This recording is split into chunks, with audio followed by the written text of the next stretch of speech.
Attorney Ricky Tumutorgo, nagtataguyod ng katotohanan, nakikipaglaban para sa bayan.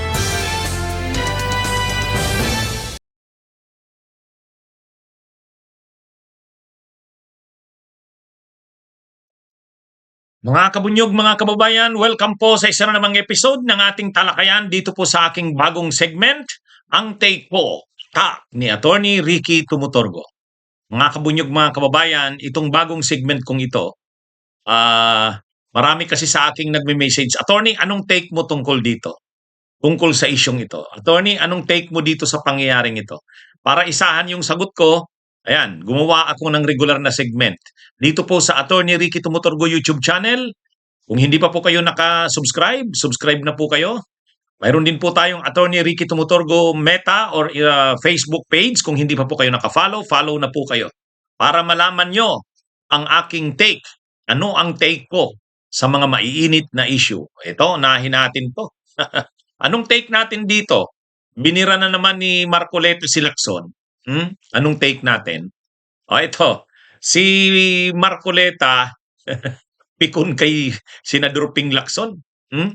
Napipikon siya, kagagawan niya rin naman eh. Kagagawan niya rin naman, mga kabunyog, mga kababayan. Bakit? Di ba, yung controversial niyang statement na mabuti pa kaya yung Kalayaan Island Group na yan, yung KIG. I-give up na lang natin yan. Total, nasa labas naman na yan ng ating exclusive economic zone. Ay, di ba ganun yung statement niya? Kahit ano ngayon yung kanyang mga palusot, paliwanag, hindi naman daw ganun ang pagkakasabi niya, na ano lang daw siya, na misunderstood, na misquote, taken out of context, kung ano-ano pang paliwanag.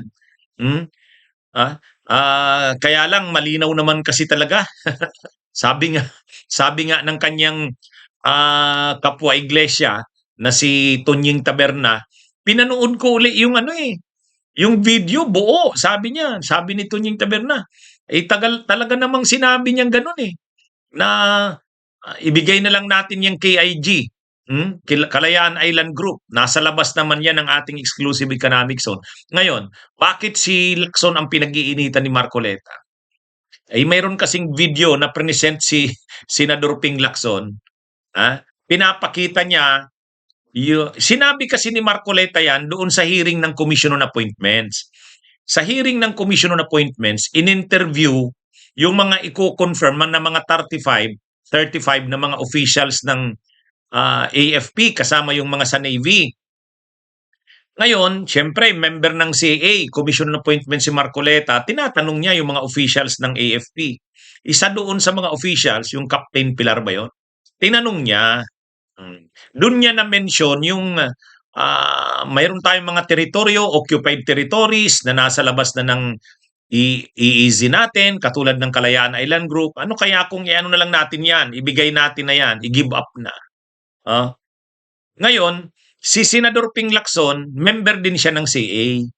Pinakita niya ngayon yon kasi nandun siya Matapos magsalita ng gano'n ni Marcoleta, sinaluyon ni Ping Lacson.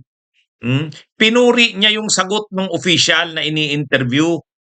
Pinuri niya, sabi niya, tama yung sagot mo.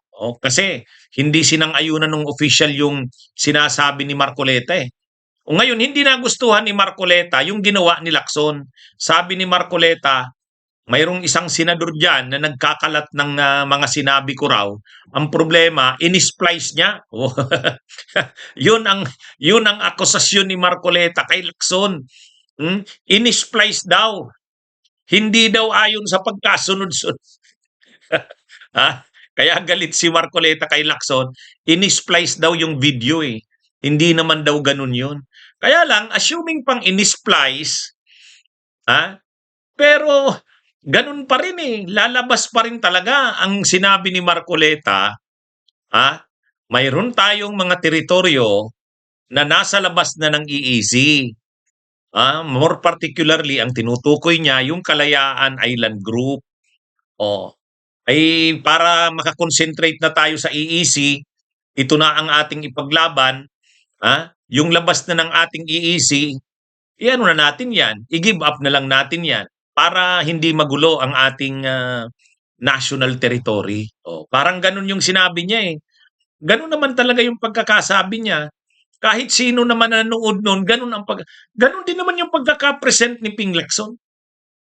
Ganun din naman.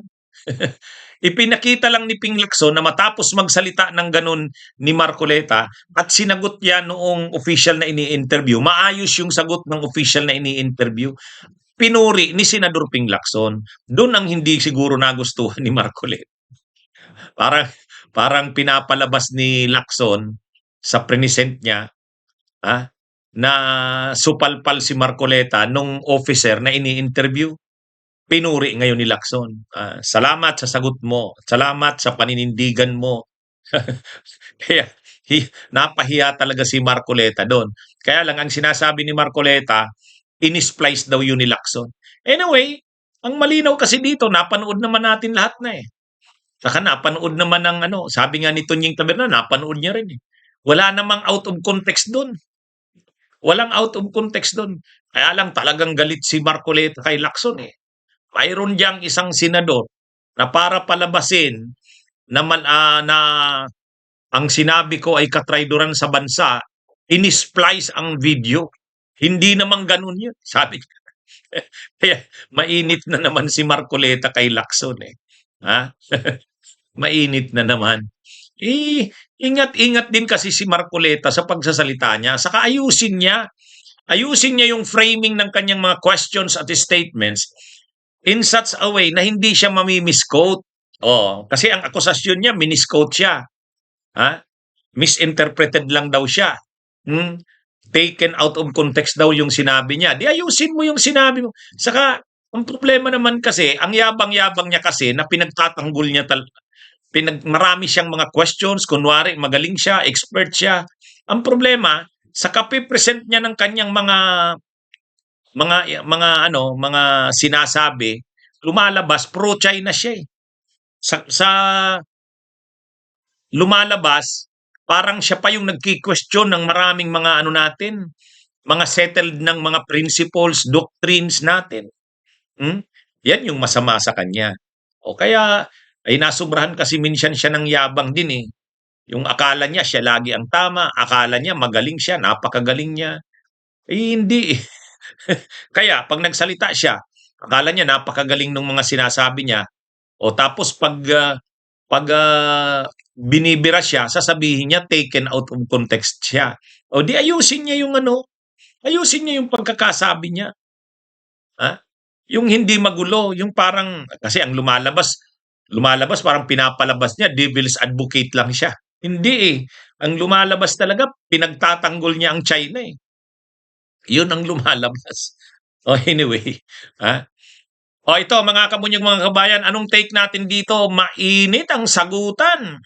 Mainit ang sagutan ng ni Senadora Leila de Lima at saka ng tagapagsalita ng Chinese Embassy dito sa Pilipinas.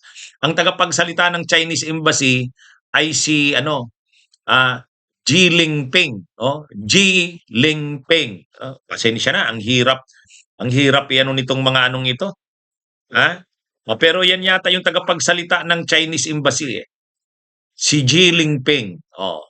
Ngayon, nagiging mainitan ang sagutan ni ni Congresswoman Leila de Lima eh. Inaakusahan ng tagapagsalita ng Chinese Embassy, inaakusa niya itong si Congresswoman Leila de Lima na minimislead daw ang publiko. Wow. Ano ba kasi ang mga sinabi ni Leila de Lima, ni Congresswoman Leila de Lima? Ang sinabi niya, ganito ang unang sinabi ni Senadora Leila de Lima. Nakakatuwa daw na yung yung tagapagsalita ng Chinese Embassy o yung mga officials ng Chinese Embassy dito sa Pilipinas nag-i-enjoy ng freedom of speech. Kumbaga, sobra kung nakapagsalita itong mga officials na ito ng Chinese Embassy dito sa Pilipinas. Samantalang dun sa bansa nila, hindi nila yan ma-enjoy. Hindi nila yan ma-enjoy. Kaya Ngayon, ang masama, diplomatic guest natin sila dito kasi teritoryo natin 'to. Nagtayo lang naman sila dito ng embassy nila. So diplomatic guest, ah, dahil diplomatic guest nakalagay yan sa international conventions, kapag mga diplomats kayo ng isang foreign embassy sa Pilipinas halimbawa, immune kayo from libel. Ibig sabihin hindi sila pwedeng kasuhan. Oh, ha? Kaya ngayon mga kabunyog, mga kababayan, sabi ni Congresswoman Leila de Lima, naaabuso nitong mga officials na ito. Itong mga officials ng Chinese Embassy sa Pilipinas, naaabuso 'yun. Yung freedom of expression, freedom of speech na nai-enjoy nila dito sa Pilipinas. Pero hindi nila nai-enjoy yan doon sa bansa nila. Naabuso naman nila. Pangalawa, dahil ano sila, diplomatic guest, immune sila from libel. O, kumbaga wag naman nilang abusuhin. Hmm? At saka lumalabas, itong mga Chinese embassy officials na ito, pati na yung tagapagsalita nila, ah, parang mga wolf warriors. Hmm? Kaya ano mga kabunyog na nakatira sa loob ng embassy, yan yung ano, ha? Ngayon, sabi ni Senadora Leila de Lima, dapat alalahanin nitong mga embassy officials na ito, pati na yung tagapagsalita nila, na wag naman nilang abusuhin yung kanilang immunity. May limit din ang kanilang pagsasalita.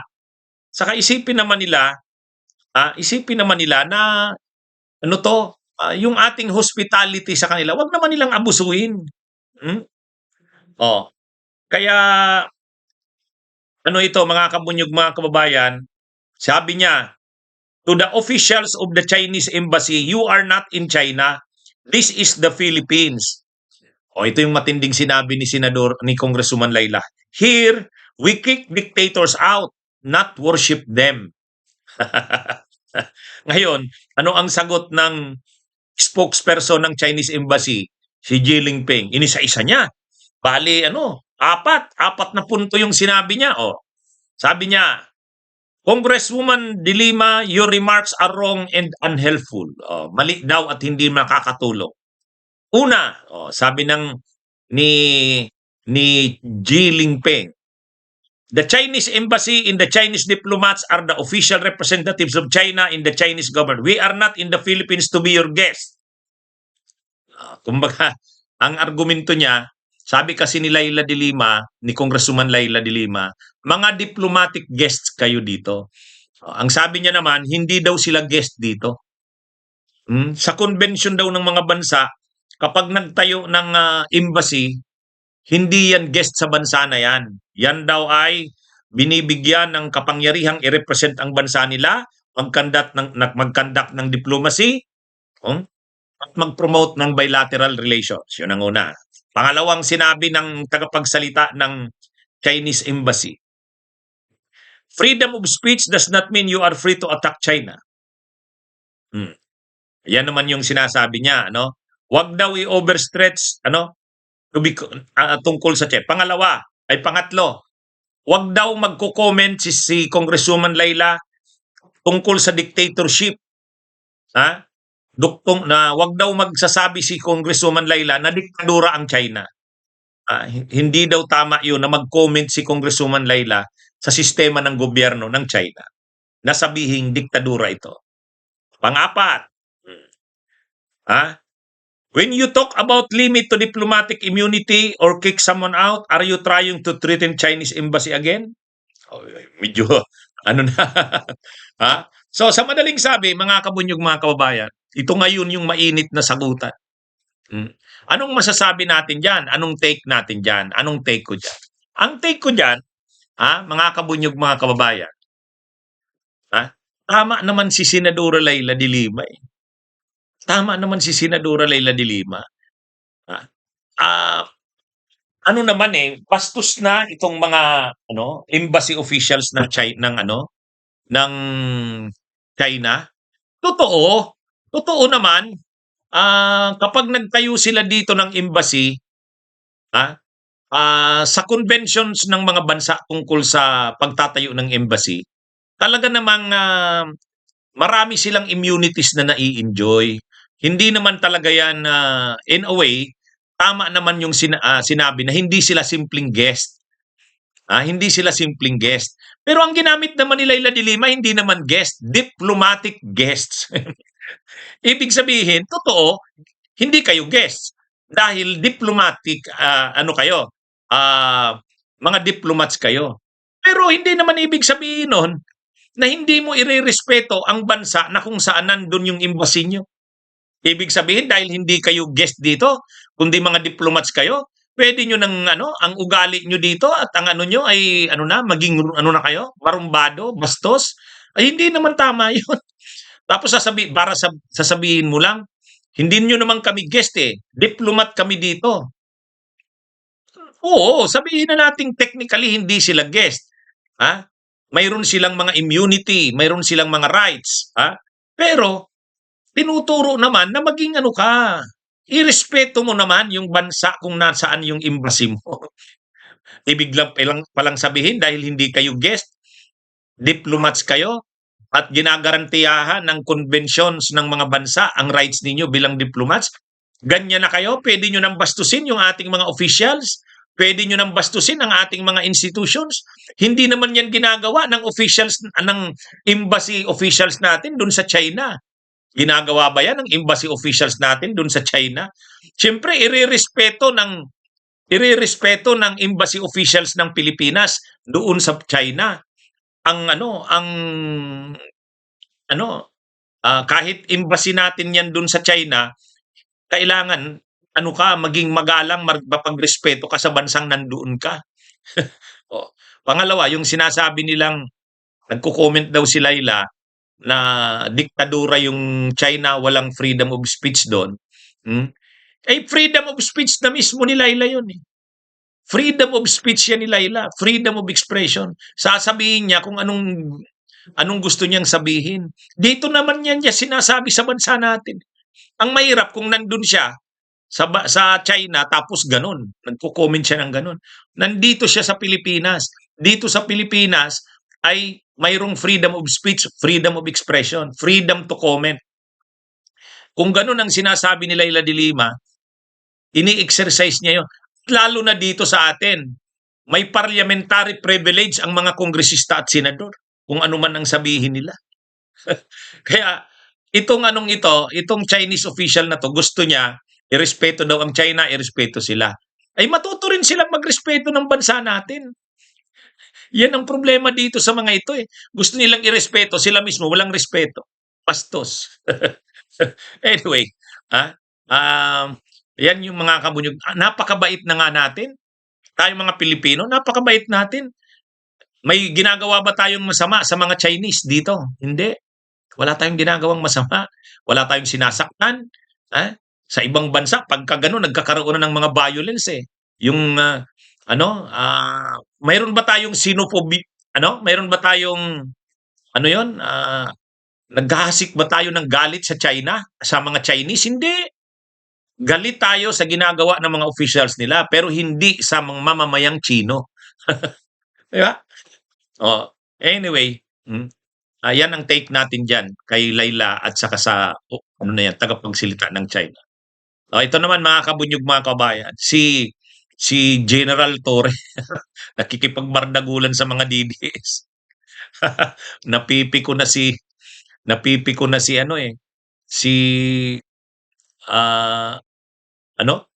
itong si General Torre, napipi ko na dito sa mga DDS eh. Ang maganda dito kay Torre, talagang pag mayroong bira sa kanya, kina-counter niya kagad, hindi niya pinapalampas.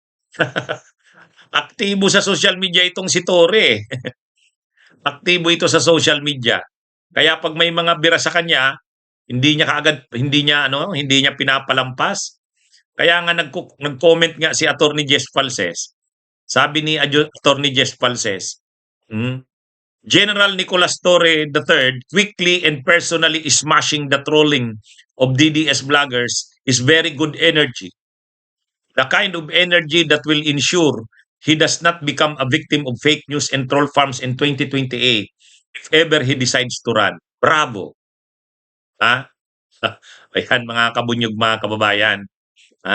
Yan yung Yan yung sabi ni Attorney Jess Falses. Kaya ang ano dito mga kabunyog mga kababayan, saludo si Attorney Jess Falses kasi pag mayroong mga bira sa kanya, mga komentaryo kay General Nicolas to, hindi niya pinapalampas, sinasagot niya kagad. Parang ibang-iba kay Lenny, ano? Si dating Vice President Lenny Robredo noon, masyadong mabait. Hinahayaan niya. Sa bagay, nagsabi na rin naman si dating Vice President Lenny Robredo, recently ang sabi niya, natuto na siya sa ganun. Mali yung ginawa niya na yun. Hinayaan niyang makabwilo itong mga DDS na to, itong mga trolls na to. Kaya ngayon, si General Nicolas Torre, talagang sumasagot siya. Siya mismo mayroong isa nga, mayroong isa, yung mayroong isang vlogger, mga kabunyog mga kababayan, inano, itong isang nagngangalang Gastly Garcia ng Davao City. Nag-post yata itong Gastly Garcia, sabi yata, palamunin niya raw si Torre. So, ang ginawa ni General Nicolas Torre, sabi niya, bago tayo matulog, sagutin muna natin itong si Gastly Garcia ng Davao City. Sabi niya, palamunin niya raw ako, kaya pinost ko ang tax paid ko noong 2022 na 253,511. Ikaw, Boss Gastly, magkano ang tax mo na sinasabi mong nilamon ko? Antay ko ring i-post mo ang W2 o ITR mo, boss.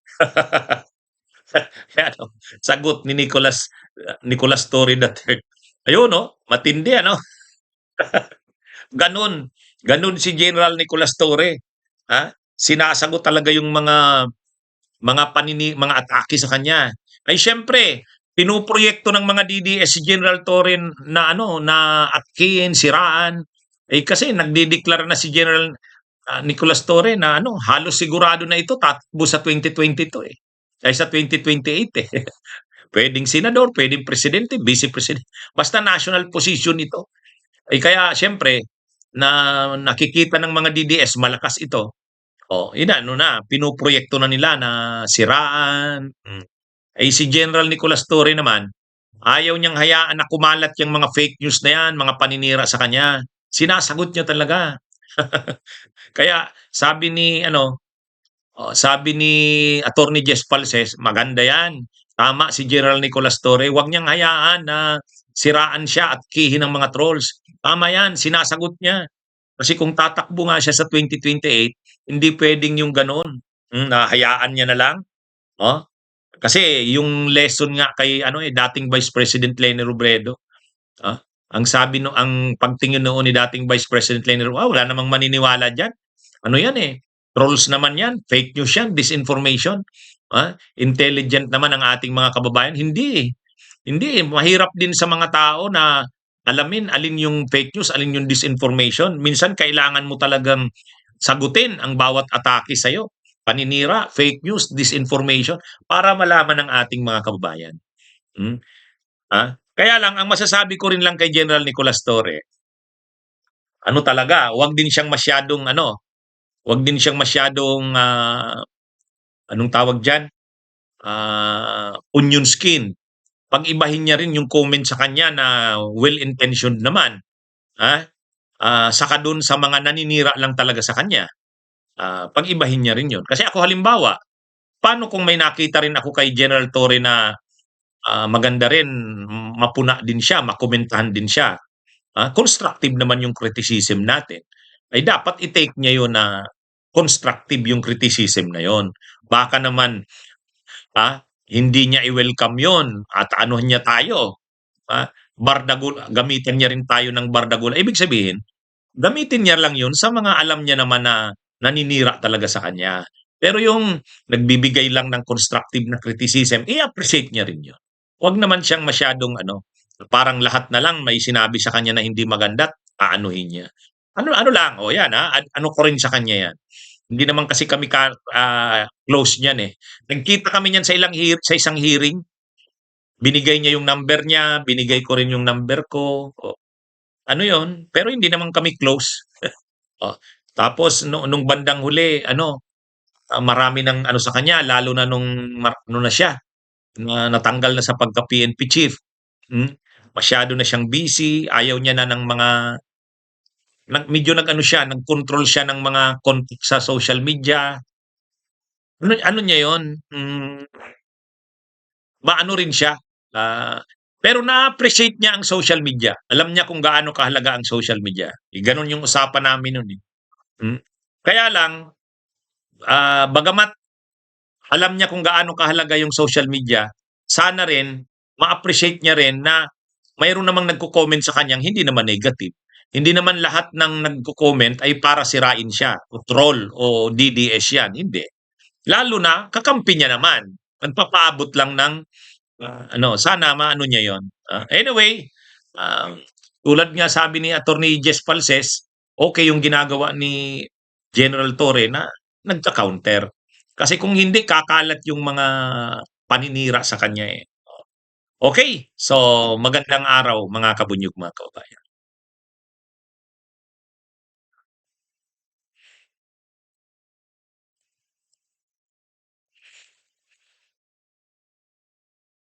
Bunyog, bunyog, halikan na kasama ka. Bunyog, kapag buklod ay may pag-asa. Luzon, Visayas, Mindanao, isa ang pananaw. Sa bagong Pilipinas ang bunyog isisigaw.